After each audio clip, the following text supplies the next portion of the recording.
Hi friends, this question is from test series 1. Subject name is operating system and the topic name is CPU scheduling.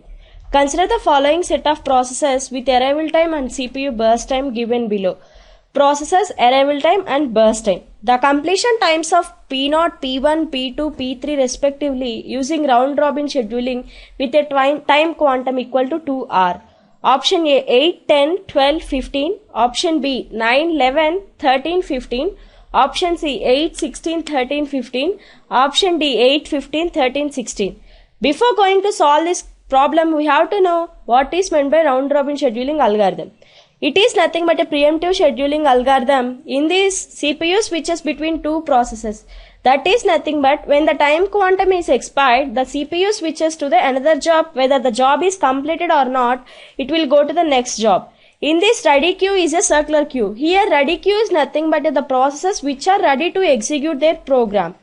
Let us see the processes and the arrival time and the burst time. P0, P1, P2, P3, 0, 1, 2, 3 and the burst times are 4, 5, 3, 4. First, we have to know the request queue, which is nothing but a ready queue. The processes that are requesting for the execution will be there in this request queue. First, at the time of 0, process P0 will be request. So, first process P0 will be executed with time quantum 2. So, 0 to 2, when it is executing in between 0 to 2, at the time of 1 and at the time of 2, process P1 and process P2 will be there in request queue. So, it is completed 2, right? So, 4 by removing 2, again it has to execute 2 more minutes. So, again it will be there in request queue.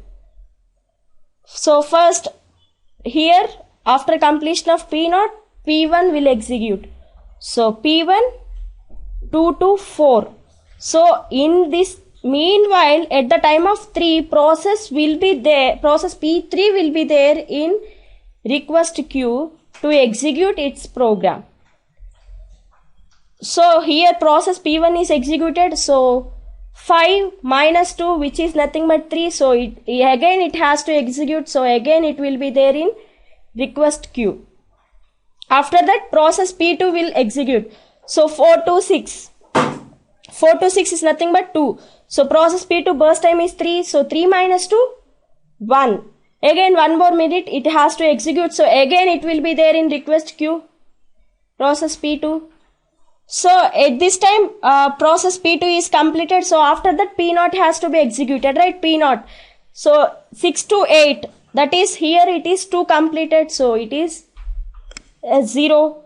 After that P0 is completed. So, after that which will come? P3 will come. So, P3 will execute 8 to 2. P3, how much burst time it has? 4. 4 minus 2, that is nothing but 2. Again it has to be executed. So, again it will be there in request queue, P3. After that, P1 has to be executed. P1, 10 to 2, that is nothing but 2 burst time. So, P1 burst time is nothing but here 2, 3. So, it is already completed 2. So, 1 more minute it has to be executed. So, again it will be there in request queue. So, P1 is executed, P2 is executed 12 to 13 because it has to execute only 1 minute. So, 12 to 13. After that P3 has to be executed. So, 13 to time quantum to 13 to 15. After that again P1 has to execute. So, 16 because its time quantum is remaining is 1. So, 15 to 16. So, the completion times of P0 is 8.